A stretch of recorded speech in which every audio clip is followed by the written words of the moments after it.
बोलिए श्री द्वारकाधीश भगवान की जय। तो आज हम जानते हैं योगिनी एकादशी का महत्व।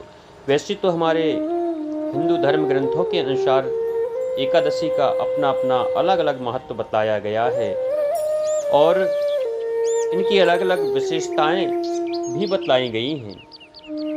इनके भिन्न भिन्न नाम भी बतलाए गए हैं। प्रत्येक वर्ष में वैसे तो 24 एकादशियां होती हैं, मलमास की मिलाकर के इनकी संख्या 26 हो जाती है।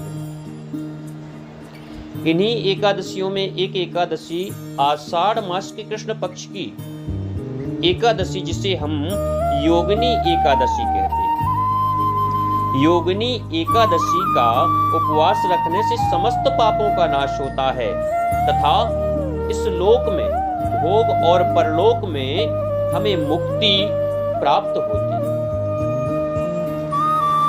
योगिनी एकादशी की व्रत कथा इस प्रकार है कि महाभारत काल की बात है कि एक बार धर्मराज युधिष्ठिर जी ने भगवान श्री कृष्ण द्वारकाधीश से कहा कि हे त्रिलोकीनाथ, मैंने ज्येष्ठ माह के शुक्ल पक्ष की निर्जला एकादशी की कथा सुनी है।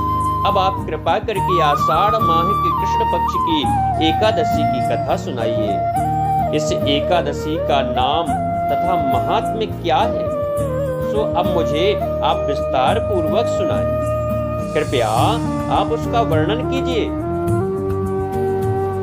भगवान श्री कृष्ण बोले कि हे नृपश्रेष्ठ, हे राजन, हे पांडुपुत्र, आषाढ़ के कृष्ण पक्ष की एकादशी का नाम योगिनी है। यह बड़े बड़े पातकों का नाश करती है, बड़े बड़े पापों का नाश करती है। संसार सागर में डूबे हुए प्राणियों के लिए यह सनातन की एक नौका के समान है।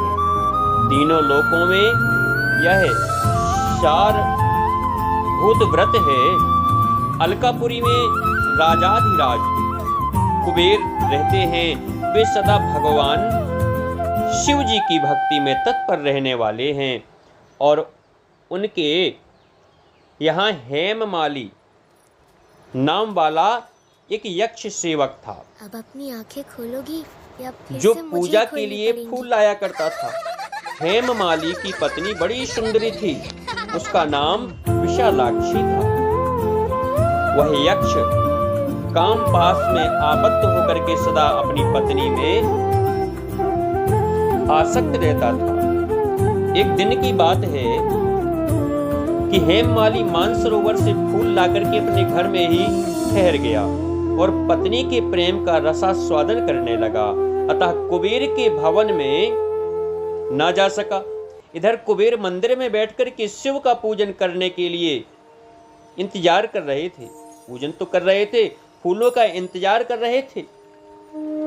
उन्होंने दोपहर तक फूल आने की प्रतीक्षा करी। जब पूजा का समय व्यतीत हो गया तो यक्षराज ने कुपित होकर के अपने सेवकों से पूछा, यक्षो, दुरात्मा हेममाली क्यों नहीं आ रहा है? इस बात का पता तो लगाओ। यक्षों ने कहा, राजन, वह तो पत्नी की कामना में आसक्त होकर के अपनी इच्छा के अनुसार घर में ही रमण कर रहा है। अच्छा। उनकी बात सुनकर के कुबेर क्रोध में भर गए और तुरंत ही हेममाली को बुलवाया। देर हुई जान करके हेममाली के नेत्र भय से व्याकुल हो रहे थे। वह आकर कुबेर के सामने खड़ा हुआ।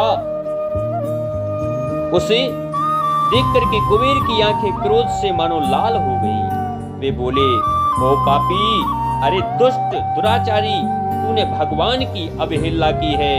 अतः कोढ़ से युक्त और अपनी उस प्रियतमा से वियुक्त होकर के इस स्थान से भ्रष्ट होकर के अन्यत्र चला जा। कुबेर के ऐसा कहने पर वह उस स्थान से नीचे गिर गया और उस समय उसके हृदय में महान दुख प्राप्त हुआ। कोड़ों से सारा शरीर पीड़ित हो गया, परंतु शिव पूजा के प्रभाव से उसकी स्मरण शक्ति बनी रही। पातक से दबा होने पर भी वह अपने पूर्व कर्म को याद रखता था। तदनंतर इधर उधर घूमता हुआ वह पर्वतों में श्रेष्ठ मेरुगिरी के शिखर पर गया। वहां उसे तपस्या के कुंज मुनिवर मार्कंडेय जी का दर्शन हुआ। पाप कर्मा यक्ष ने दूर से ही मुनि के चरणों में प्रणाम किया और कहा कि हे मुनिवर। मार्कंडेय ने उसे भय से कांपते देख परोपकार की इच्छा से निकट बुला करके कहा, तुझे कोढ़ के रोग ने कैसे दबा लिया? तू क्यों इतना अधिक निंदनीय जान पड़ता है? मुझे खोलनी पड़ेंगी। यक्ष बोला, मुनि, मैं कुबेर का अनुचर हूँ। मेरा नाम हेममाली है। मैं प्रतिदिन मानसरोवर से फूल लेकर के शिव पूजा के लिए और समय पर कुबेर को दिया करता था। एक दिन पत्नी सहवास के सुख में फंस गया और सहवास में फंस जाने के कारण मुझे समय का ज्ञान ही नहीं रहा। अतः राजाधिराज कुबेर ने कुपित होकर के मुझे शाप दे दिया, जिससे मैं कोढ़ से आक्रांत होकर के अपनी प्रियतमा से बिछुड़ गया हूं। मुनि श्रेष्ठ, इस समय किसी शुभ कर्म के प्रभाव से मैं आपके निकट आ पहुंचा हूं। संतों का चित्त स्वभावतः परोपकार में लगा रहता है। यह जानकर मुझे अपराधी को कर्तव्य का उपदेश दीजिए। मार्कंडेय जी ने कहा, तुमने यहाँ सच्ची बात कही है, असत्य भाषण नहीं किया है। इसलिए मैं तुम्हें कल्याणप्रद व्रत का उपदेश करता हूँ। तुम आषाढ़ के कृष्ण पक्ष में योगिनी एकादशी का व्रत करो। इस व्रत के पुण्य से तुम्हारी कोढ़ निश्चय ही दूर हो जाएगा। भगवान श्री कृष्ण कहते हैं, ऋषि के ये वचन सुन करके हेममाली दंड की भांति मुनि के चरणों में पड़ गया। मुनि ने उसे उठाया, जिससे उसको बड़ा हर्ष हुआ। मार्कंडेय जी के उपदेश से उसने योगिनी एकादशी का व्रत किया।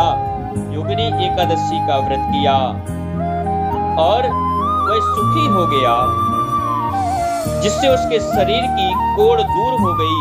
मुनि के कथनानुसार उस उत्तम व्रत का अनुष्ठान करने पर वह पूर्ण सुखी हो गया। नृपश्रेष्ठ, यह योगिनी का व्रत ऐसा ही बताया गया है, जो 88,000 ब्राह्मणों को भोजन कराने के बराबर ही इस व्रत को करने से पुण्य की प्राप्ति हो जाती है। चाहे 88,000 ब्राह्मणों को भोजन कराओ या इस व्रत को कर लो, तो बराबर का पुण्य प्राप्त होता है। जो योगिनी एकादशी का व्रत करता है, योगिनी महान पापों को शांत करने वाली और महान पुण्य फल देने वाली है। इसके पढ़ने से, इसकी कथा को पढ़ने से या सुनने से मनुष्य सभी प्रकार के पापों से मुक्त हो जाता है। सभी प्रकार के पापों से मुक्त हो जाता है और अंत में मोक्ष की प्राप्ति होती है।